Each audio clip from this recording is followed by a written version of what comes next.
After those first films, you do what was the you did a studio or Videodrome was for Universal, wasn't it? Yes, weirdly enough, that was Universal.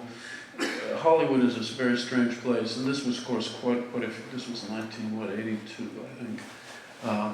For some reason, Universal Studios, which was one of the most conservative possible studios at the time, distributed my film Videodrome, which was, you know, they didn't really know what to do with it, but somehow they distributed it. So it was very strange. That will never happen again. That kind of thing will never happen again.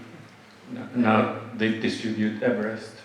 Yeah, well, they know what the business is that they're in. It's huge blockbusters and sequels and franchises and so on. That's what the studio movie business has become.